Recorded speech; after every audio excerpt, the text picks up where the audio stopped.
Estamos live. E aí, pessoal? Eu sou o Matheus Gaboardi. Hoje eu vou falar um pouco de biohacking para vocês. Especificamente, vou falar sobre o implante NFC Flex, algumas experiências que eu tive com ele, e falar sobre essa questão de utilizar seu corpo como ambiente de testes. Eu vou te dar um joinha para passar o slide, beleza? Então, a agenda do que a gente vai falar hoje, eu vou me apresentar. Vou falar alguns conceitos gerais do que é o biohacking, mais algumas especificações. Vou mostrar alguns implantes que estão disponíveis atualmente e usos, né, demonstrações. Vou passar também o processo de teste que eu participei e contar um pouquinho da minha experiência e também algumas considerações finais para fechar o assunto. Só antes de começar, o que eu vou falar aqui são ideias minhas, tá? Não tem relação alguma com os meus empregadores atuais ou passados, pode passar. E também não é um incentivo, não é um tutorial de forma alguma, é só um relato informativo da minha experiência. Bom, então, quem sou eu? Sou Matheus Gaboardi, eu trabalho atualmente como Security Specialist e Azure Admin na Kyndryl. E eu tenho pós-graduação em Ethical Hacking, tenho algumas certificações na área. Atualmente eu tenho 6 implantes nas mãos, incluindo o primeiro implante que teve seu procedimento feito no Brasil, do modelo NFC LEDflex. E já palestrei em alguns eventos de InfoSec, estou sempre em evento de InfoSec, quem quiser me achar, eu estou em qualquer evento que tem em São Paulo de InfoSec. Conceitos gerais para a gente ficar todo mundo na mesma linha. Começando com o transhumanismo. O que é o transhumanismo? Ele é primariamente um conceito filosófico que fala que a raça humana pode evoluir além dos seus limites físicos atuais e mentais também, por meio da tecnologia e da ciência. Então, a gente costuma atrelar isso a um conceito filosófico, né? Pode passar, por favor. Afunilando um pouquinho mais, na prática, a gente tem o biohacking, que nada mais é do que a aplicação de técnicas visando essas melhorias e aprimoramentos que a gente discutiu, se utilizando da biologia e da tecnologia. Nada mais é do que uma aplicação um pouco mais prática. E lembrando, eu estou falando em termos gerais, tá? Esses termos podem ser interpretados de maneiras diferentes, dependendo do autor, enfim. E, por fim, afunilando mais ainda, a gente tem grinders.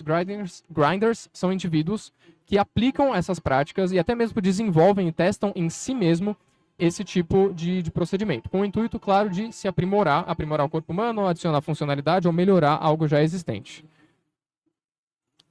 Só antes de ir para os implantes, eu vou dar foco nos implantes não médicos. A gente até tem um relato de implante médico muito legal aqui do nosso lado, que é o Monge. Depois ele pode até falar um pouquinho.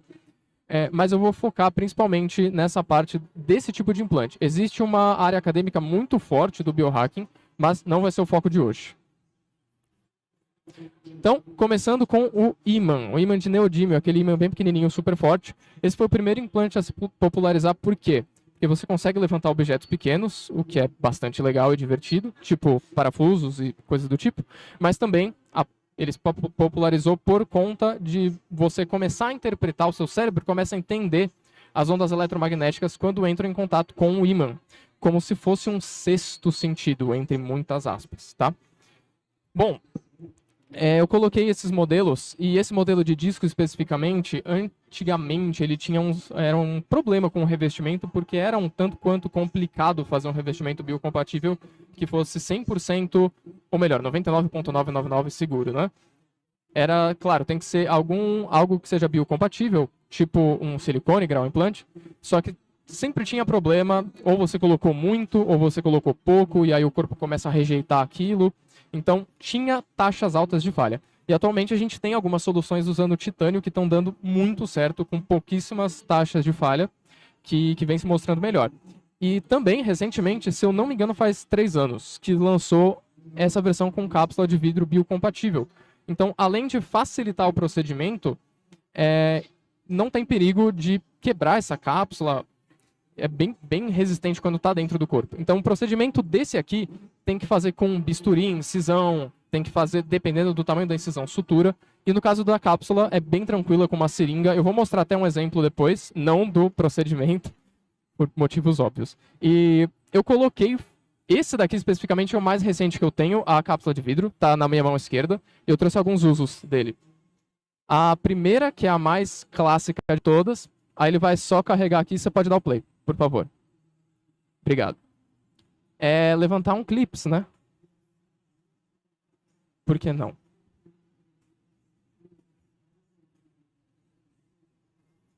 É um bom truque de festa. Só que eu tive um uso um pouco mais útil dele esses dias, pode passar por gentileza. Quando eu tava. Pode passar mais uma vez? É o play automático do vídeo, né? Então, eu tava tirando um parafuso de um notebook, ao invés de virar e derrubar, provavelmente, o parafuso, eu usei o implante.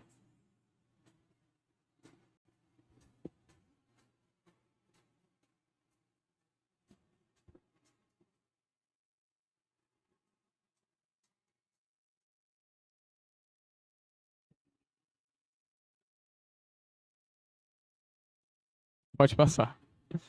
Já é mais útil, né? Bom, próximo.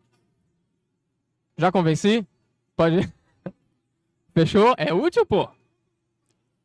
Todo mundo já teve o problema de fazer assim, ou quando vai virar, voa 300 parafuso.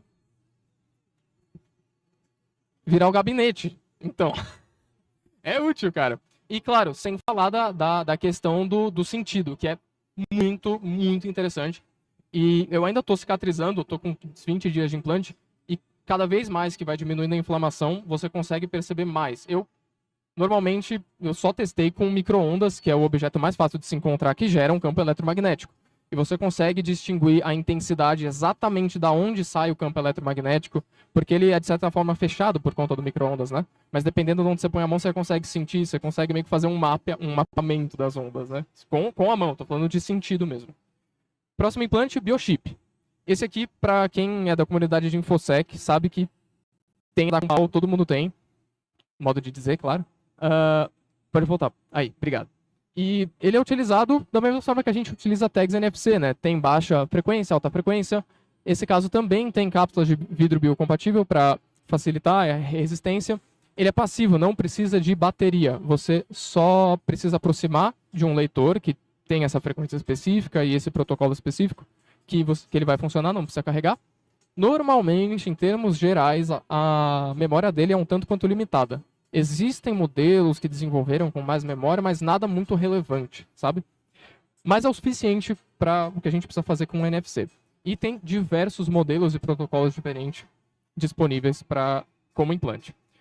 O procedimento ele é feito, não sei se dá para ver direito, mas é uma seringa branca, tem a agulha na ponta, ela é oca, e o implante é inserido dentro da agulha, vem pré-esterilizado, normalmente é esterilizado por gás, para não danificar a peça. E é feita uma inserção, não tem sutura, dura tipo no máximo 1 minuto o procedimento. Cicatrização é muito tranquila, é só não segurar peso durante uns 20 dias e tá bala. Eu tenho 3 desse atualmente. Um na mão esquerda e 2 na mão direita. Os dois, eles estão um do ladinho do outro, em paralelo. Eles são de frequências diferentes. Então eles não cancelam um ao outro ou não interferem um ao outro. Usos. Desbloquear computador, destrancar a porta com trava eletrônica, abrir carro dependendo do modelo e dependendo do mod que você fazer, dá para desbloquear. Colocar seu cartão de visita, então quando uma pessoa lê a sua tag com o celular, vai aparecer o seu nome, seu telefone, seu WhatsApp, seu site. Então, seu site, seu link do YouTube, link da wiki lá da sua Hackerspace. Link para arquivos, por que não o arquivo em si? Porque o arquivo é grande, lembra que eu falei da memória limitada? Dá para subir o arquivo no Drive e põe o link no implante, está resolvido. Ele vai aparecer quando o implante é lido. Na Europa, tem uma versão que foi feita em conjunto com uma instituição bancária que aceita pagamento. E é literalmente assim, a tecnologia é NFC, é só mesmo a instituição bancária liberar e funciona, com maquininha de pagamento por aproximação. Eu trouxe esse vídeo que eu fiz há muito tempo, é um Arduino Leonardo, e ele tem um leitorzinho NFC, eu cadastrei a minha tag, e quando eu passo, vai desbloquear o meu computador. Estou emulando um teclado. Nada seguro, mas é só para demonstrar. Pode passar. Bom, eu trouxe uma outra demo, que é o link para arquivo. Como teve muito uso, né, do comprovante de vacinação, eu subi ele num drive privado e coloquei o link.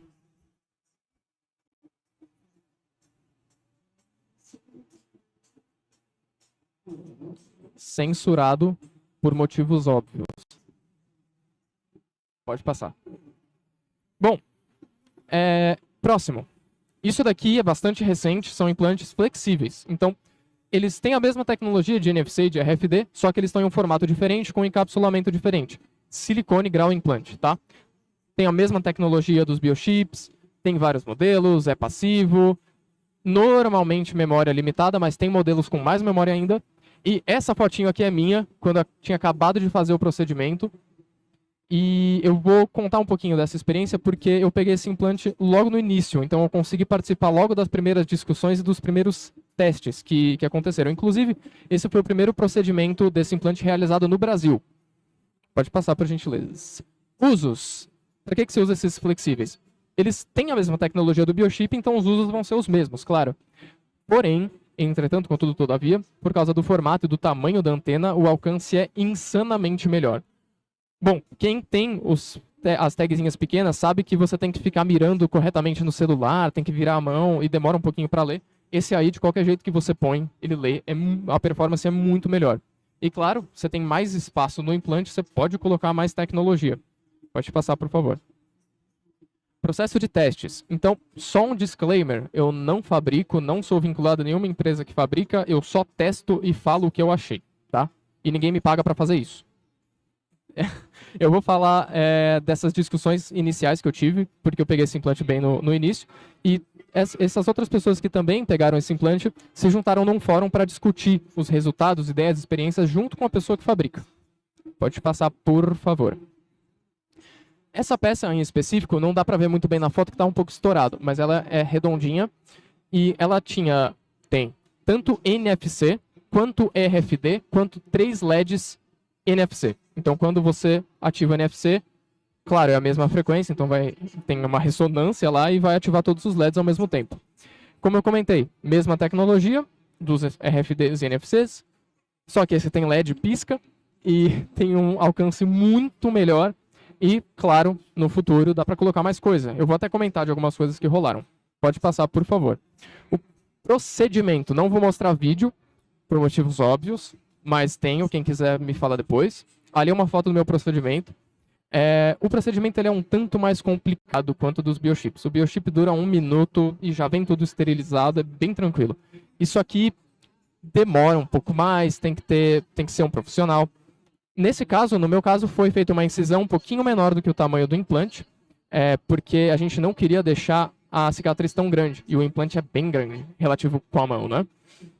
Então foi feita uma incisão um pouquinho menor, é feito um descolamento da pele com uma espécie de espátula para você criar um bolso que fica dentro da mão. Coloca o implante, fazendo um pouquinho de dilatação na pele, para você não precisar fazer um rasgo tão grande, sutura e remove o ar para cicatrizar melhor. Pode passar, por gentileza. Cicatrização. Esse processo aqui, essas imagens de cima, é mais ou menos 1 mês. Fiquei enfaixado durante os primeiros dias. Depois, minha mão tá uma bola, tava bem inchada. Eu fiquei só mantendo a sutura limpa por uns 10 dias mais ou menos. E nesse período começou a acumular um pouco de líquido em cima do implante. De acordo com pessoas que trabalham com implantes não médicos de silicone, isso é normal, tá? De silicone eu digo estéticos, né? Silicone na mão, não estou falando de silicone prótese, estou falando de silicone nas mãos, modificação corporal. Dizem que é comum. Eu mesmo fiz a drenagem, não recomendo. Eu fiz em casa e deu tudo certo. Depois eu tirei as suturas em casa, também não recomendo, mas deu tudo certo. E por fim, 3 meses, dá pra ver a pele já bem colada. E aqui quase nem dá pra ver a cicatriz, na vida real quase também dão, ela é bem tranquila. Depois eu mostro, quem quiser aí. E ele ainda tá aqui. Tem quase 3 anos esse implante e tá firme e forte, com algumas ressalvas que eu vou fazer daqui a pouco. Pode passar, por favor. Mais uma demonstração. Eu cadastrei essa tag numa tranca eletrônica para abrir a porta do estúdio da minha banda. Pode passar. Vamos ver. Não precisa ter nem chave, nem senha, nem nada. Acho que cortou na hora que foi abrir a porta, né? Tá aprovado. Pode passar. Porém, problemas. Como eu comentei, esse implante estava num estado muito inicial, né? E essa era a intenção da coisa, claro. Então, todo mundo que implantou se juntou nesse fórum e foi discutindo as experiências. E a gente chegou em algumas conclusões, claro, junto com a pessoa que fabrica. Primeiro de tudo, com cerca de 2 meses, a parte NFC, lembra que eu falei que tinha NFC, LED e RFD? O NFC morreu com 2 meses. Parou do nada. Depois, os LEDs pararam de funcionar, com cerca de 3 meses de implante. Bom, foi feito algum estudo, teve até um cara que retirou, e aí foi analisado o implante, e concluiu-se que o movimento natural da mão desgasta muito esses chips. Lembrando que a tag em si, ela não foi feita para ser implantada. Ela é um dispositivo. Alguém teve uma ideia de fazer um revestimento biocompatível e colocar isso no corpo, mas as tags em si não foram desenhadas para isso. Também, essa peça específica tinha uma diferença de rigidez entre o centro do implante e a borda. Então, o centro era mais rígido e a borda era mais flexível, o que aumentava ainda mais esse desgaste. E também, nesse modelo específico de tag, era bem delicada a conexão que tinha do chip. Então, esse conjunto todo fez o NFC ser danificado em poucos meses, e os LEDs até então provavelmente era pelo desgaste natural da mão. Depois foram feitos mais testes.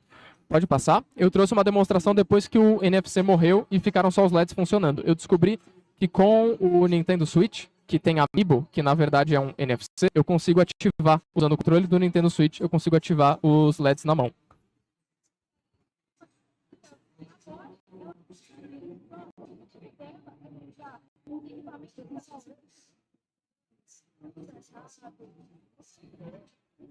Cyberpunk.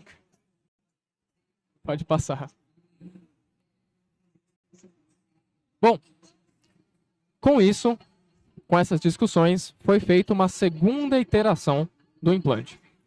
Foi concluído que aquele tipo específico de NFC não estava funcionando muito bem, então foi trocado o NFC, foi colocado uma Magic N-Tag. É que ele consegue emular diversos tipos de tag, ele é totalmente programável como a Proxmark 3, então para hardware hacking é um prato cheio. Também tinha RFD, o tamanho dele foi reduzido de 41mm para 33mm, parece pouco, mas na mão faz muita diferença. A conexão do chip foi melhorada, porque foi trocado o tipo da tag. A diferença de rigidez também foi corrigida e colocaram LEDs de novo para ver se ia rolar, né? Porque LEDs são legais. Eu também implantei esse modelo na outra mão. Pode passar, por gentileza. Mais uma demo. Quantas demos essa palestra vai ter? É a última, prometo. Então, foi logo depois de eu ter implantado. Eu escolhi cores diferentes para os LEDs. O outro era vermelho, esse é azul. Eu não tinha programado ele ainda. Então, ele não mostrava nada no celular. Só ativava o NFC dos LEDs. Pode passar? Bom, aí, atualmente, essas são as minhas mãos atualmente. Eu tenho 6 implantes no total, tenho um imã aqui, aquele que eu mostrei no início. É que não dá pra ver muito bem, acredito, né? Aqui tem aquela primeira peça grandona, que, aliás, o RFD dele funciona ainda, só o NFC e o LED que morreram mesmo. Eu tenho um NFC bem pequeno aqui, um RFD aqui em paralelo com o NFC, e aquele NFC ele era um teste de um ambiente para fazer login em rede social. Eu não cheguei a fazer muito teste com ele. E a peça nova, que ainda está aqui firme e forte, e o problema foi corrigido. O NFC dele está perfeito, o RFD também. Porém, os LEDs não. E com esses testes foram concluídos que esse modelo de LED, que é aquele LED nail, normalmente o pessoal cola em unha para ativar o LED quando você aproxima da unha. Ele não funciona dentro do corpo para ser implantado. Mas, com tudo isso, a gente tem novos implantes sendo desenvolvidos graças a pessoas testando isso, né? Esses novos implantes, inclusive, tem um que tá mais ou menos saiu, mais ou menos não saiu, que tem funções que implementam um pouco de segurança, um pouco de criptografia, funções, alguns applets você consegue fazer deploy dentro do implante. OTP para fazer o one-time pass, logar em algum lugar. PGP, assinar um documento usando sua chave privada. KeyPass, gerenciador de senha, não precisa memorizar a senha. Passa o implante, ele abre. Autenticação web, enfim. E está sendo desenvolvido um LED diferente desses aqui, e RGB, aliás, que vai ter uma conexão melhorada, enfim, ele é pensado para ser colocado dentro do corpo. Pode passar? Bom, considerações finais. Pode passar? Eu deixei algumas fontes aqui de citações, imagens que eu peguei, algumas considerações, agradecimentos. E considerações finais, eu escrevi essas 2 frases e peguei essa terceira de um manifesto, Biohacker. Essa primeira pode parecer óbvia e pode parecer estranha, mas ela faz sentido no final, que é o biohacking evolui por causa dos biohackers. Então é por conta de gente que está fazendo, de gente que está envolvida nisso, que as coisas andam. Não tem como andar de uma outra maneira.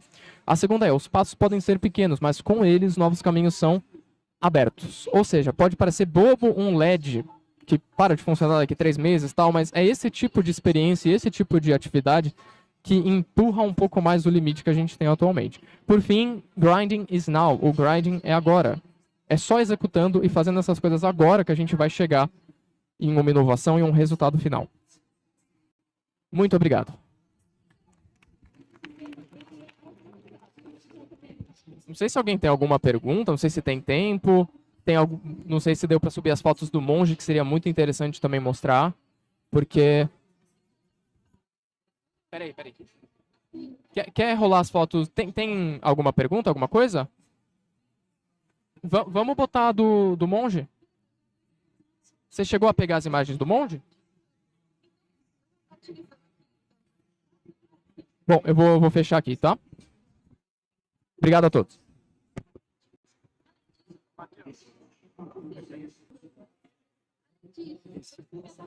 Enquanto carrega, então, eu vou falar um pouco da minha parte aqui, né? Eu vou pegar um pouco do gancho, né, do que o Matheus falou, de dispositivos implantáveis, só que voltado para a área médica, né? Assim como o Matheus... Começa pelas fotos, tá, primeiro. Assim como o Matheus, né, eu também sou em pró o transhumanismo, né? E a gente se conheceu também, né, numa própria H2HC, que é um evento de hack que tem por aqui também, por lá que foi por onde conheci também um pouco mais dessa questão transhumanista, né? E o Matheus, ele me conheceu na parte do antes e o depois também do meu acidente, né? Porque eu sofri, infelizmente, um acidente, né, em 2019, onde eu fui atropelado por um ônibus e fiquei 8 meses internado e fiz 12 cirurgias, né? Nesses processos de recuperação, eu tive muito problema de dor crônica, né? E uma das especialistas que estava por lá, que trabalhava na Beneficência Portuguesa, que era uma doutora neurológica, que é minha doutora que me acompanha até hoje, simpatizou com o meu caso e começou a me passar vários documentos de transplantes, né, voltados para a área de medicina, para essa questão de controle de dor, né? Um desses transplantes, que é o que está mostrando aqui na tela, né? Ele é um transplante chamado transplante eletromedular.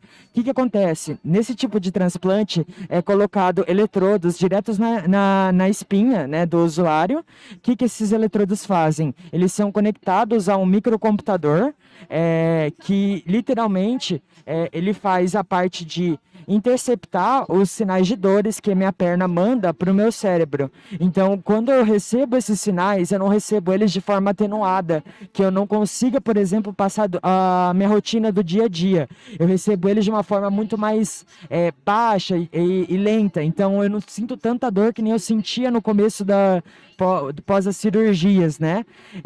Pode passar a foto aí. Aí aqui tem todas as fotos mostrando de quando foi feito o implante, né, da minha médica mexendo lá dentro da coluna espinhal do raio-x e colocando os eletrodos dentro. Vai nesse vídeo aqui, ó, que vai mostrar até legal, mostrando ela mexendo por dentro lá para poder colocar e achar as seções corretas, né, da espinha que faziam essa interface de conexão entre os receptores de dor da minha perna e o cérebro. Esse vídeo mostra bem isso, né, como que é o processo dela colocando, achando a seção correta da coluna que fazia essa interface. Se vocês verem até os próprios probes ali em cima, eles estão mexendo, justo para ela poder pegar o ponto certo de interceptação, tudo usando, né, leitores de onda eletromagnética no meu cérebro, para ver se realmente a onda que estava sendo interceptada e meu cérebro não estava recebendo ela exacerbada de dor. Aí aqui eu tenho também um vídeo do pós-cirúrgico, né, que esse vídeo aí mesmo que você está em cima. Pode clicar aqui, ó. Isso. Nesse vídeo aqui foi do pós-cirúrgico, né? Esse controle remoto que está na minha mão ela estava basicamente me instruindo como funcionava. Ele é uma interface de controle direto ao implante que está nas minhas costas, né? Por meio dele eu consigo controlar a amplitude de onda e também a intensidade do meu tratamento. Então, desse jeito, eu consigo de casa, se eu tiver num dia que eu estou sentindo muita dor, aumentar a terapia e interceptar ainda mais essas ondas para não receber esse sinal ainda mais exacerbado, né? Isso que é legal, né? São terapias, né, que o próprio paciente pode também controlar e intervir em caso de uma dor um pouco mais né, exacerbada, né? Tem um outro vídeo também que é até legal, é divertido, né? Porque o pessoal pode perguntar, né? Ah, como que eu faço para carregar? Porque é um dispositivo que precisa de bateria, né? Porque está monitorando as coisas que estão sendo enviadas para o meu cérebro. Como é que eu faço para carregar? Aí eu gosto de mostrar esse vídeo para o pessoal, porque basicamente é um cinturão que eu tenho que colocar nas minhas costas. E esse cinturão, ele tem um power bank. E esse power bank, basicamente por meio de indução, ele carrega, né, o dispositivo que está dentro do meu corpo. Então eu basicamente tenho que carregar esse dispositivo uma vez a cada 3 semanas para poder ter esse controle de dor. E é legal porque é por indução, né? Então eu saio por aí, eu falo para todo mundo, gente, pode ficar tranquilo, eu só estou carregando aqui, tá tudo bem. Aí ele faz toda essa parte de interface. A ideia, mais ou menos, que eu tinha aqui era mais ou menos mostrar para vocês também do lado médico, né? O quanto que a medicina evoluiu hoje, que a gente tem dispositivos implantáveis que fazem essa interface para ter o controle de dor da pessoa, né? Então, não só hoje, questões de temperatura, como batimento cardíaco, você também pode fazer controles de interface do cérebro e até mesmo a gente tem casos de dispositivos que pode controlar partes do corpo, né? Não sei se alguém conhece a Backyard Brains, mas ela é uma empresa que ela faz dispositivos não só implantáveis, mas também de monitoração para você desenvolver em cima da plataforma Arduino.